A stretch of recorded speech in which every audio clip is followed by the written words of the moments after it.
What's up, everyone? We got Dogao versus Daniel in the Red Bull tournament. So first game up. Let's see here.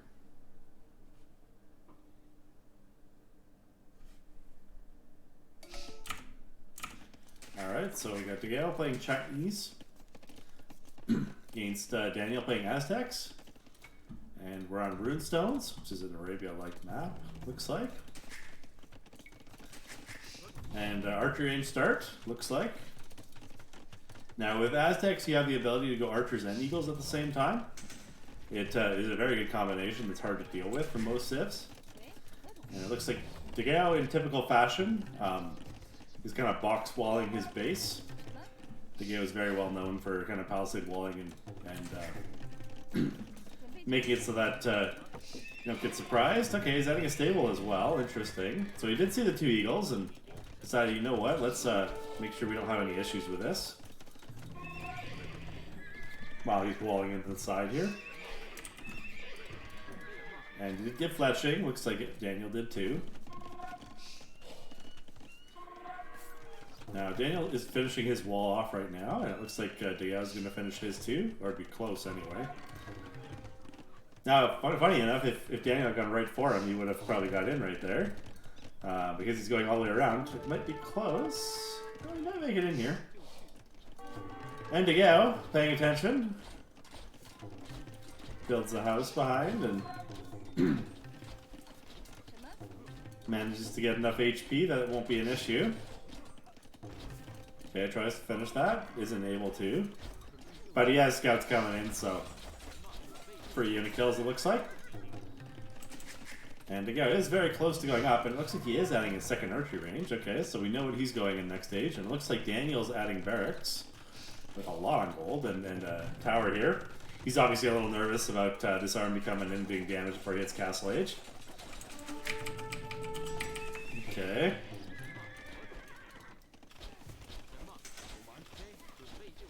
He's just trying to distract. You can tell sometimes you want to do whatever your opponent doesn't want you to do. So when they try and distract you like this, it means there might be some place you can hit. I mean, in this case, not many, but obviously behind the wood here in either spot could be very annoying. But you also got to realize that, hey, it might be time to leave. That's a lot of eagles coming. And Dogao's doing good here, though, taking good fights. Obviously, the upgrades aren't in yet for the second armor, or else these archers would really be getting hosed. Okay, the Eagle Warrior upgrade is in, though, so now... And Daniel's running before, smart to run just before they get upgraded, or else you might get all of these taken down. And Dogao is adding a bit of a meat shield here, just a couple knights it looks like. It looks like, so I'm just going to slow down for a sec here, because I want to see. So Dogao is staying on 1 TC, and so is, yeah, well Daniel obviously is, just because the way this gold is. So essentially this is going to come down to who wins the army fight here. Now, obviously, Dogao is being annoying here, kind of keeping him off gold, which is very well done. And a couple scouts doing some annoying things over there.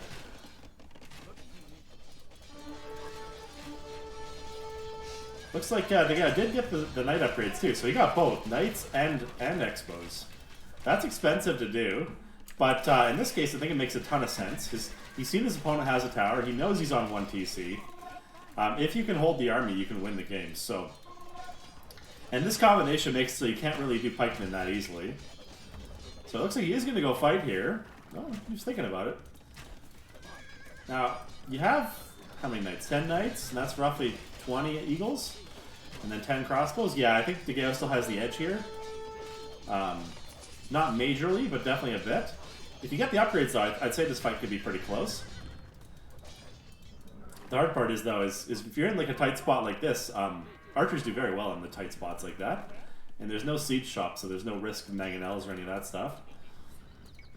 Okay, so it looks like they're going to have to fight here. I mean, if they don't fight here, if Daniel doesn't fight here, Dogao can just sit on the gold. So it's kind of a forced situation right here, right now, I would say. And you can't run too much further because eagles outrun crossbows, so... And, well, looks like he is running a bit, but... And it comes down to this, so It looks like Dogao is going to win this fight pretty convincingly. I think that's going to be the game. Yeah. And Daniel calls it. Wow, that was a quick one. All right. But I mean, that's how it goes sometimes on Arabia-like maps. When you have a forward gold, it can be do or die sometimes on the army side. And Dogao didn't even try and build a second TC. And I think that was the right decision by far. He just added extra stables and kept building knights. He didn't even add crossbows, just more knights. Smart idea. All right, so game 2. Got Dogao playing Magyars on the right here on Meadow against Daniel's Ethiopians. Oh my god, how far is this wood? It's a screen away. It looks like it's the same for both players. So this is a very interesting type of map. It looks like Dogao is starting with an archery range though. He's against Ethiopians. He probably knows that there's the potential for early archers and spears to push, and if you just let that happen, and you go scouts right away, it can be annoying to deal with. So he decided to start with skirms, and he's keeping them out here just to make sure he finishes his walls, which makes sense. But he's seeing that Daniel is doing the same type of thing, just palisade walling in, defensive play, probably going archers in this single range, and hunting his scout down. Looks like Dogao will finish his box wall, but it's cost quite a bit, I would say. That's it for both of them. I'm surprised they fully walled on a map like this.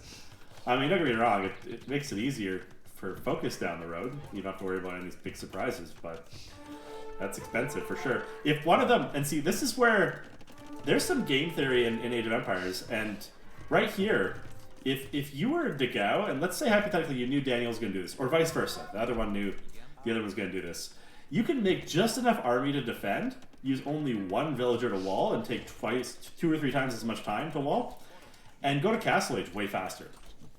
Right? I mean, that's the thing. That's the part that I think that nuance is sometimes missed in this game. And that's why when you see someone always doing a certain strategy, there are ways to deal with it. And sometimes they do involve, okay, getting to the next stage, and maybe you push with the army right when you hit the next stage, or maybe you boom like crazy right when you hit the next stage, but there's interesting. So it looks like Daniel's going archers here, and looks like Dogao's up to Castle Age first, so that heavy walling did slow Daniel down, but it's not much. We're talking like 10%.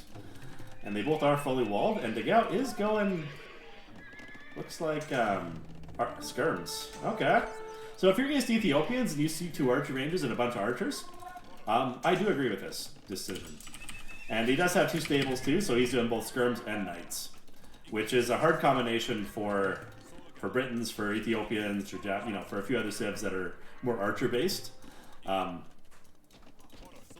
And Dogao just trying to be annoying too, raiding on both sides, and when he gets the upgrades too, I actually think this will be annoying.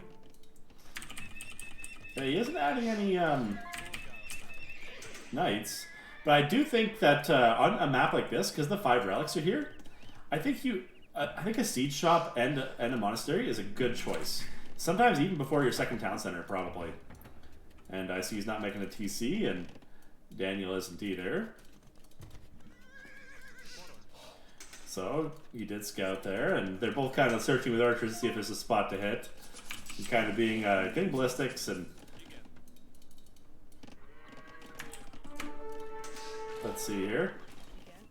So he does have, and this is why even sometimes with Britons or with Ethiopians, sometimes you do want to add 1 stable just for skirm packs like this. 2 knights would eat this, right? And it's not that expensive. Now he's power building a siege shop. I mean, a siege shop is another way to do it. They both work. But obviously the mangonels are a little more squishy. I mean, even if you have 2 knights, it kind of gives you that power to sneak in and kill some mangonels sometimes. So that's Dogao being slightly annoying here, and with the skirms, he can be very annoying. I mean, obviously there's a mangonel for defense, but okay, 2 TCs going here, 1 TC for Daniel. So, and this is the part too. It's tough being defensive if you only have 1 TC, because your villas can't hide that well. Your army has to chase army. You much rather, I find it easier anyway myself to defend you know, obviously if you get ballistics, you can sometimes surprise an army and kill it. But with this, it's just, you can see Dogao just kind of hunting his wood and going back and forth. If you had a TC right here and you sent those 10 archers out with that one mangonel, dropped a TC right here, all of a sudden no more issues. Ooh, Pikeman finding a few good hits here. Actually looked like it was kind of poor from Dogao. He should have retreated a lot sooner. He lost most of them. But he is Magyar, so I mean, going cat here with the skirms and ranged units, I think it makes a lot of sense. And this is so annoying, what Dogao is doing here. Is when you have a wood pile and you can't, there's ranged units on the other side, it is annoying to deal with. I do think in this particular case, it would be a good idea for Daniel to build a TC on the other side. Obviously, he has more army, that's the thing, right? So he could get out there. And I think it was smart for Dogao to build siege on this side instead of somewhere open in the middle of the map, so. Looks like Dogao is grabbing the relics, I think. Yeah, there's the monk going back.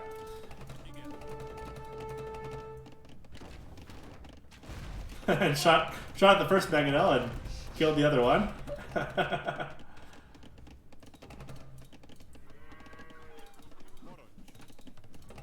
Oh. Almost got him. Probably bring him back to repair. So as you think, you delete that army and just go clean that up, right? I mean, that's... I mean, you can even see it in the score right now, right? It's, Dogao added that second TC and he started building vills, and Daniel just went straight to him. Even though he was being harassed. So... And now the decision becomes, is can you kill...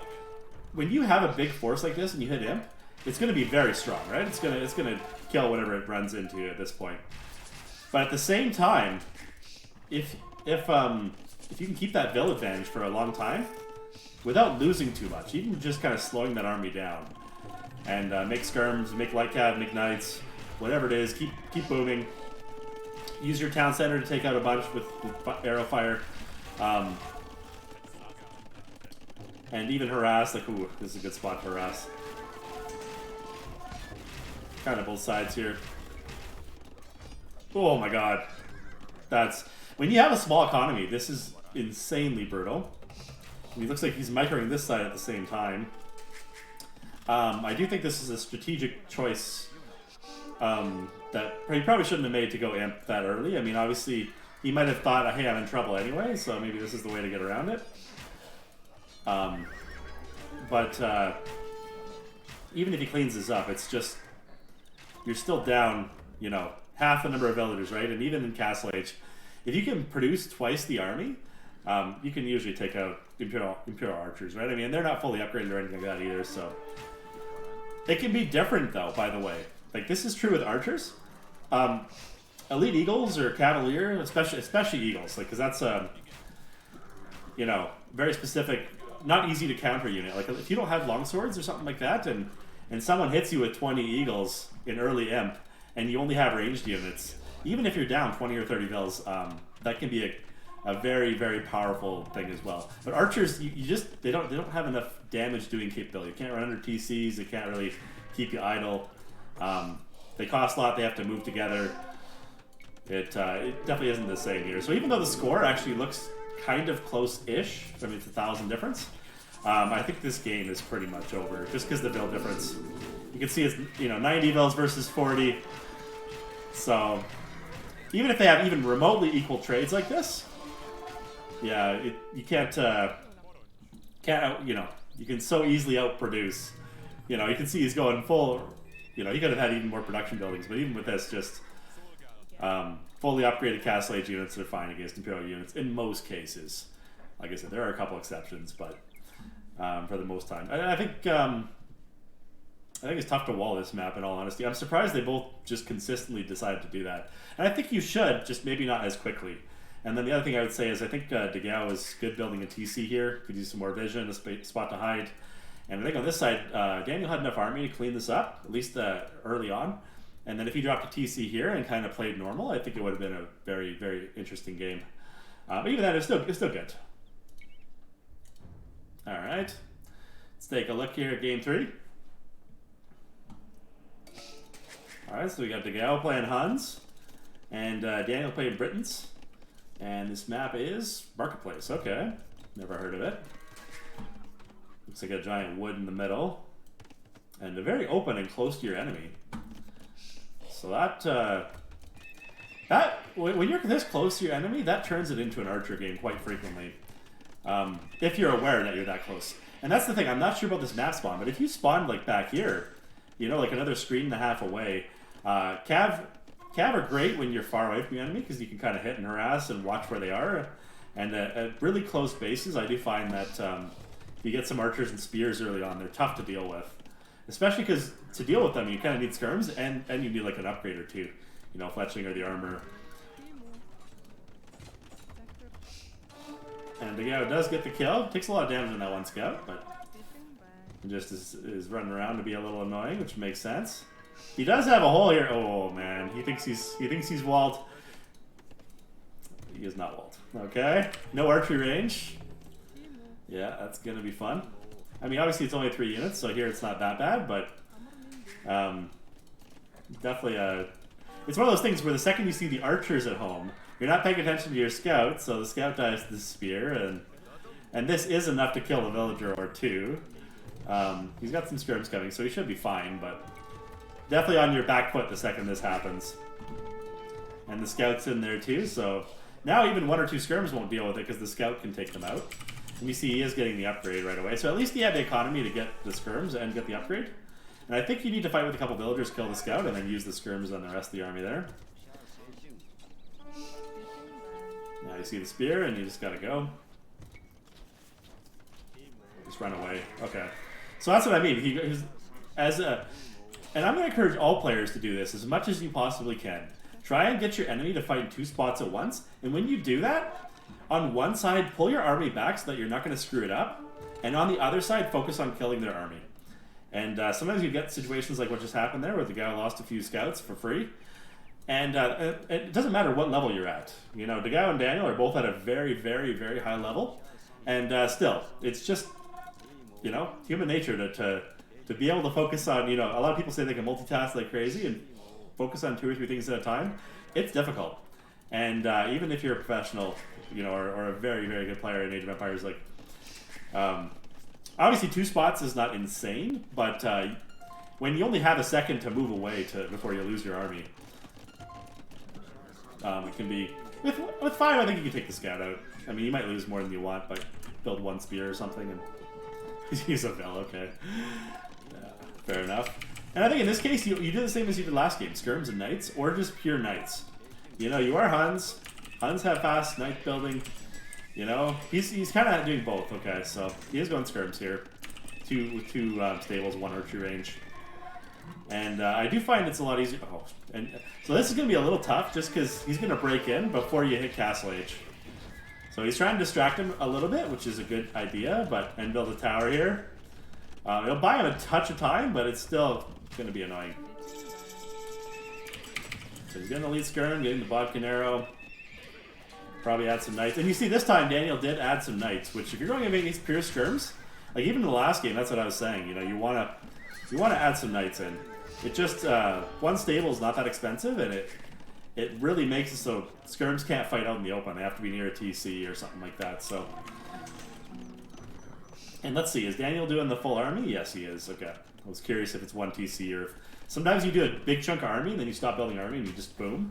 And then if someone tries to engage you, you retreat. That's another common tactic in Age of Empires. The other one of those, you already seen your enemy build a tower. He's not going to be able to boom.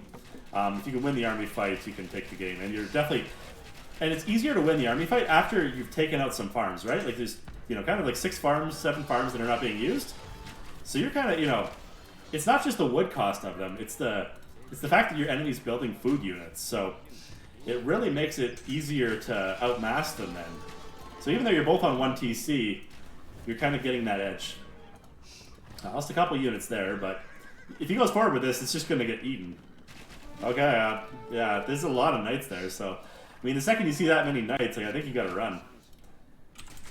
Like, that's, maybe at this point you just mass your own knights, yeah. But I wouldn't even stay here. I'd say this is still too close. If you had that 5 knights come in and these, whatever that is, 20 archers, 30 archers, I mean, he can one-shot your knights or very close to it. And the knights will eat the skirms like nothing, so... Let's see here. I think the guy was getting a little overcommittal here. No ballistics, though, I was going to say. So, but yeah, if this fight happens, okay, you just got a nice... You see a nice volley, right? He almost took that knight out. So you can see Dogao's all in, right? He's 1 TC, he's going more on gold here. More knights. Daniel, same thing. Oh, he's got 2 TCs now. 3 TCs. So Daniel doesn't need to fight, in all honesty. He's got a nice army. He's got 3 TCs, his opponent did a tower. His opponent might still be on 3 TCs, but at the very least, he's got the hill in between the two.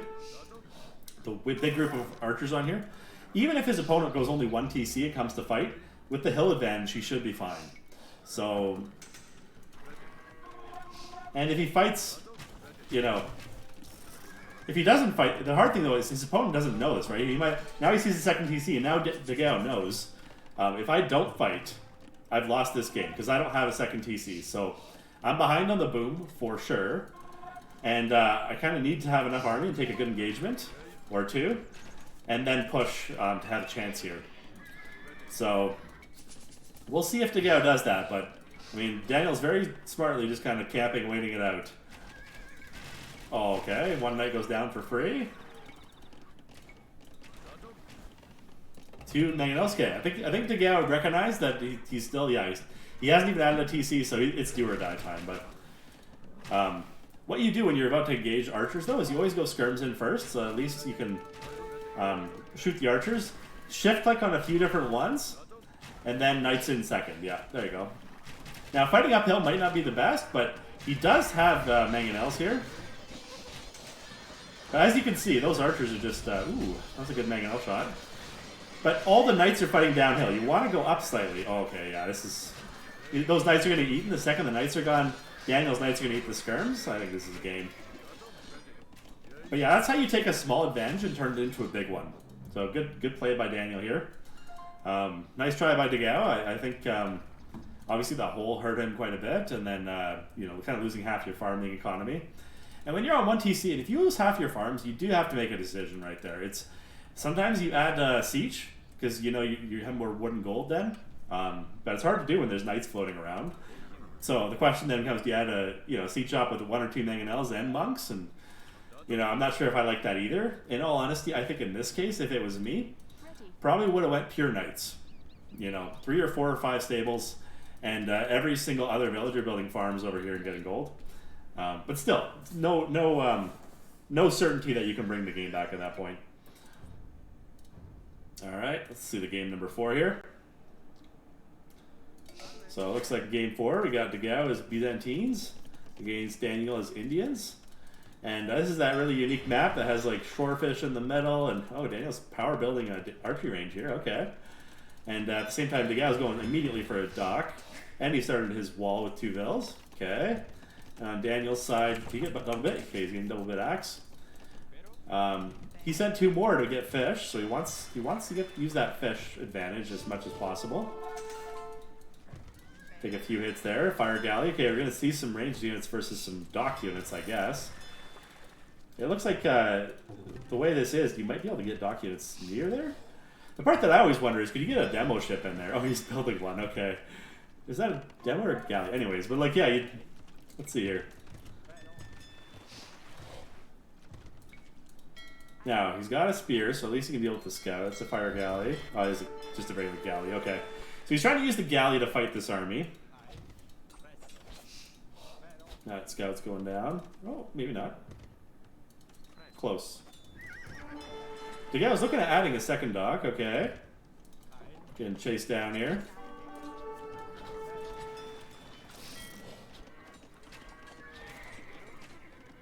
So galley is taking a few good shots there. That's good.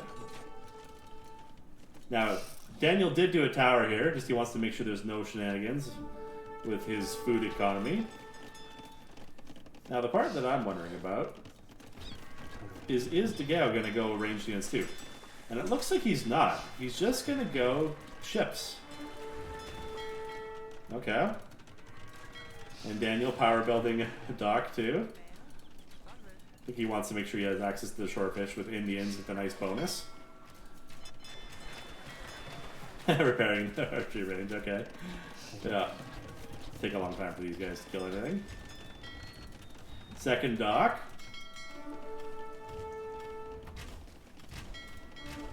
Picks off a villager, yeah. 5 archers, alright. That's a few for sure. So yeah, we're not taking any chances. He house walls behind it. And he spots the archers, it looks like. Oh, maybe not. Maybe not. Oh, picks off another villager. These galleys are killing more villas than the archers are. That's not what you want when you have archers, by the way. But yeah, looking at this, this would be very intimidating. There's just a palisade wall because there's house walls behind it. Maybe you can range this gold, but if he goes on this side, I think you're okay, and maybe a couple farms. So Dogao is getting the War Galley upgrade and getting Vodka Arrow and a Siege Shop to make sure that these archers don't do any damage. And from Daniel's side, he did get the War Galley upgrade, so he's got fire ships that are upgraded. Lost a couple farms here, but he'll get a mangonel out and clear those out. Now Dogao is saying, you know what? Give me water. This is my water. I got 7, 8 war galleys. Hit and running the fire ships. That's exactly what you want to do. And right here, I was gonna say, if you want to, what I actually think you should do is the second you fight on water. Well, maybe Dogao did it because he might have distracted with this mangonel at the same time as taking out a villager or two. That's a good trick. Is just distracting one way and attacking the other one. Okay, he's doing some hit and run with his ships. Now, if he does a demo or two, he'll have this covered. And he's got enough galleys here that can definitely push this army away, no problem. I think that's why he's leaving this galley here too. Some good hit and run here. Byzantines also have faster firing fire ships, so that helps too. These villagers are really low HP. And the guy was like, you know what, single tower, who cares? You know? We'll take a little bit of fire, but for the amount of damage he's doing, I agree with him here. Definitely a good decision. He's keeping enough ships here to deal with this army. And he has not started booming. Okay, there's the first town center. And neither is Daniel. Looks like they're both kind of all in-ish. Now, you don't want to stay this close to a dock in case he builds demo ships. Can be a big surprise. Kind of want to leave them staggered and a little further away. Who's grabbing relics? Daniel, I guess, because it's not to go. Ooh, a hole! Well, he does have a mangonel, so he'll deal with it, but...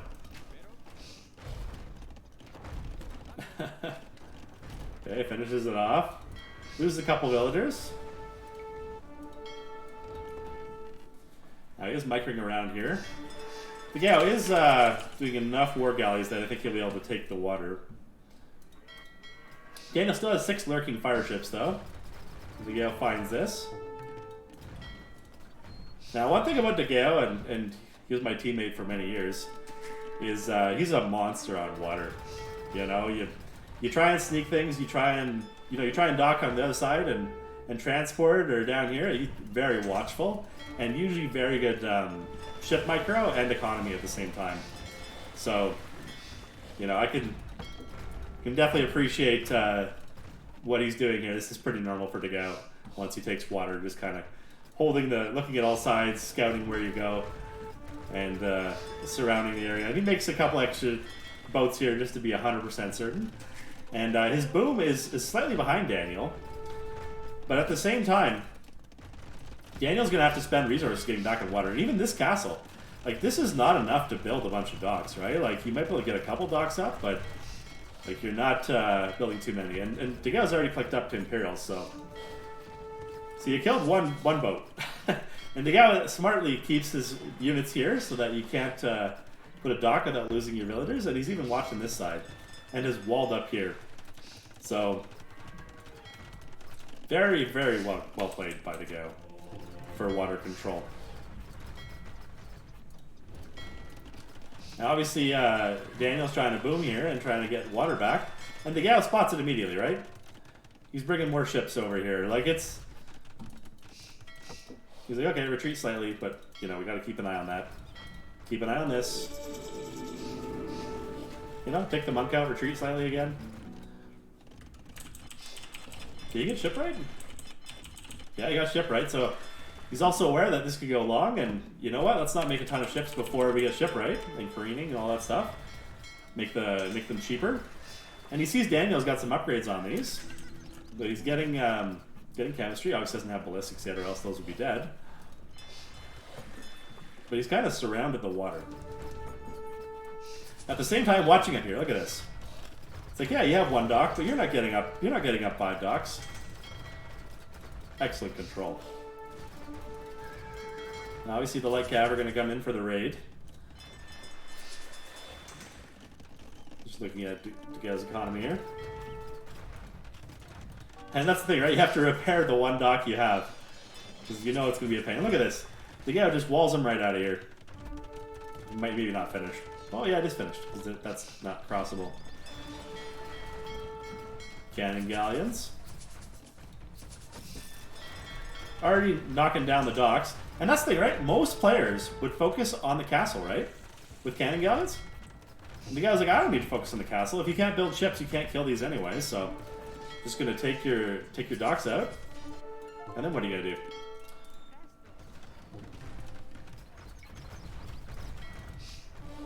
Maybe go for the tower first, yeah, just because it's kind of within range there. Takes it down. Now, it's looking like a closer number of ships here. Still, I don't think Daniel has enough. And now he's back on 3 docks. So if you're on 3 docks against, I don't know what that is, 6 or 7 or 8. With the big economy, like 100 villagers, you're going to get out massed probably. Now, if you're Daniel, what I highly recommend is you start building like 8 docks, right? Like just, second you start pushing this army back, you need to just go to town on the dock side. And it looks like Daniel is trying to sneak up on this side too. Yeah, that's a good idea by Daniel here. Multiple sides. At least he can keep retreating to his castle, and that castle will help keep him on defense. The cannon galleons are still picking off the docks here. The light cav are a good idea. I definitely agree with this. I think he needs a last armor upgrade just to deal with ships more effectively. But if you're fighting against water units, especially on areas where you can kind of run across and kind of not, light cav are good to put in front of your galleons. They do some damage, and they can soak up some damage. Now, if you're Daniel here, I think what you do is, if you get an opportunity like that, sneak in slightly closer, shoot a cannon galleon, and retreat. Those are obviously what keeps killing your docks, so. And Dogao's patrolling into here. 24 versus what? 17, yeah. Dogao's got it well dialed in there. Still keeping an eye on this front with just enough units and his own castle.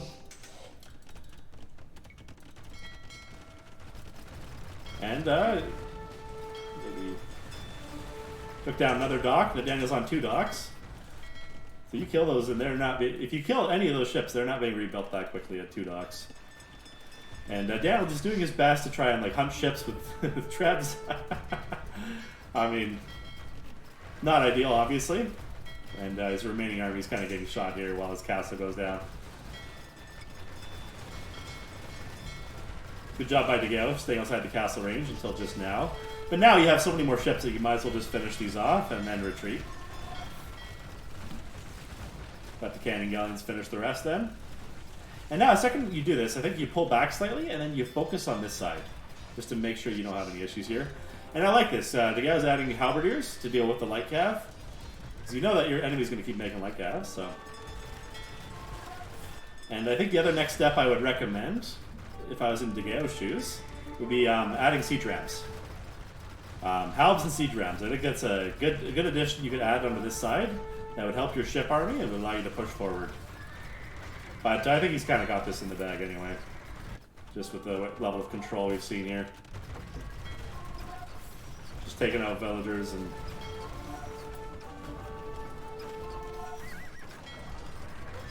yeah, hitting the light cav.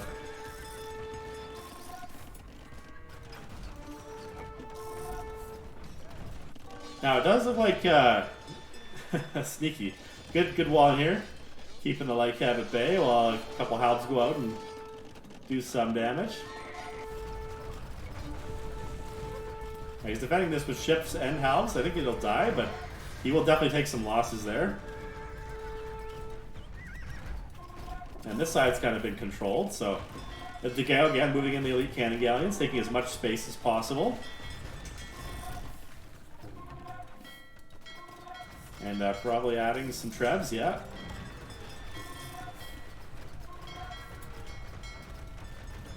And Daniel will try and do what he can with towers. I've noticed the towers are a theme on this map. They do lots of damage against ships, and I mean, look at that. Just eating ships when it's in range.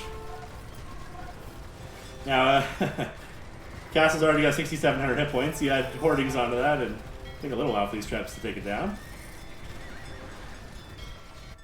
So he just leaves a few units here, brings the rest of the party down to the bottom here. Has he seen this gold? He sees the gold now, okay. Maybe he hasn't grabbed it, but there's also gold in the middle, though. So I think what he's doing is also you're starving Daniel out because there's only so much space and so much gold. So he's got two problems. He's got a space problem and he's got a gold problem probably soon here. It looks like there's some gold left there and maybe a little bit here. But once that's out, you know, you're kind of in a tough spot against halves and ships. And he is getting the armor upgrade. I was about to say, you know what, you gotta get the upgrade for halves. Make him a little tankier against ships. And Daniel's trying to spaz back and forth to save damage, so dodge shots, which is a good idea. Definitely encourage it. But yeah, it looks like he's calling it, which makes sense. There's not really much you can do here. Dogao controlling the only place on the map where there's gold and pushing forward. Good game. Yeah, it was a good series. Dogao obviously played like a monster, and then Daniel played good, I'm going to say. And looks like Dogao takes it 3-1 to move on next round. Well played by both. Good job, guys.